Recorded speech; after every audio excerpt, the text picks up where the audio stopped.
What is up, guys? Hustle back. Today I'm going to be doing a video showcasing the Progen GP1. Yeah. This car is based off the McLaren P1. And yeah, this car in real life is a lot better than it is in GTA 5. I think the looks of it they did well on. It's a beautiful car. Like, I love it. They did the looks pretty right on. You know what I mean? Like, the looks of it's amazing. But the performance of it in the game isn't anywhere close to where it is in real life. This car, in terms of performance in the super class, is actually garbage. I'm not gonna lie. It doesn't like turning well, and the speed on it's mediocre. It's not anything good. But in real life, this car it was built in like the late 90s, and it did 241 miles an hour. That is like really substantial. Now I know you're thinking like, oh well, we got the Koenigsegg R that's 270. I mean, what's the point? Think about it though. Koenigsegg R was made very recently. You know what I mean? A couple years ago that thing came out, like maybe 3, I think. I don't know exactly, but regardless, this was a late 90s car. Koenigsegg R didn't come out till at least 2015, I think, or 2016 maybe. So therefore, back in the late 90s, 240 miles an hour was crazy. It held records for the longest. McLaren put this thing out and broke shit with it. And this car to this day is amazing.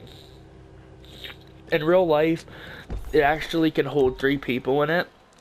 It has a middle seat, a left seat, and a right seat. And the cool thing is, this car in real life, you actually sit in the middle of it. Not on the left, not on the right. You sit dead in the middle of the car when you're driving it.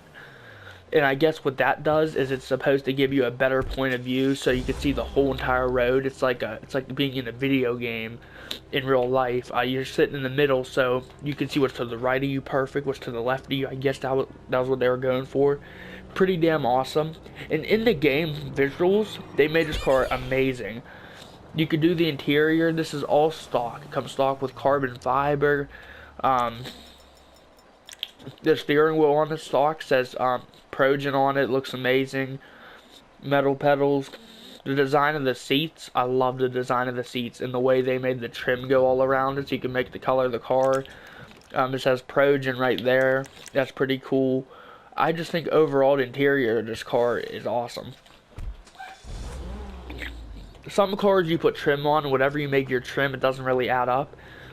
This one definitely does. Racing seat harnesses are blue, all around. Here's blue. It has these awesome white gauges, and it's just dope. It has these white gauges, and I just love the way this car's set up. So let's take it for a drive. Oh shit. Ooh. Double clutch it.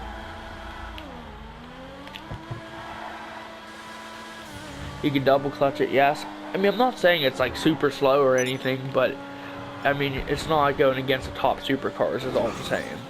It's still for free roam riding, dude. It looks sexy, it's amazing, and it's relatively cheap. It's not 2.5 million or something crazy, which is actually funny because this will probably be the most expensive supercar in the game.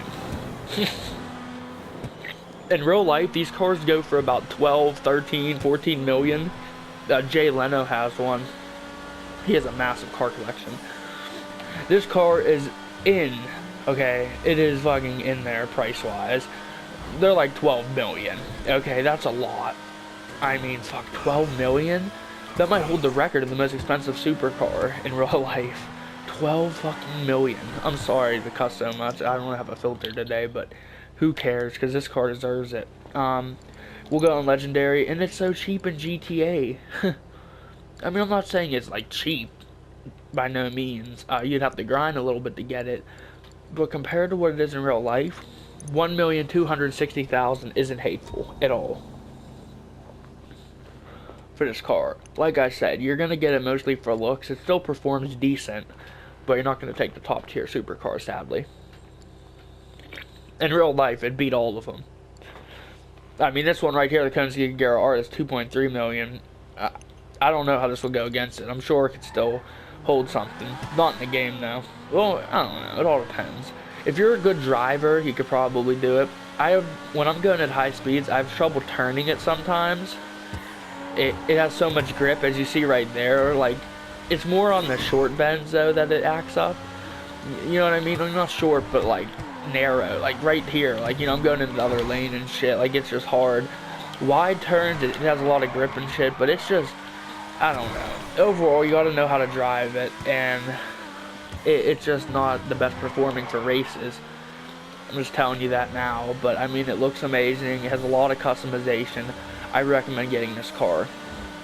Because you know what, to be fully honest, who does races anymore in GTA? I do sometimes, like I'll start up track races, but the thing is, I can't get anybody to join my race. So it's not that I don't want to do races, it's the fact that nobody will join anymore.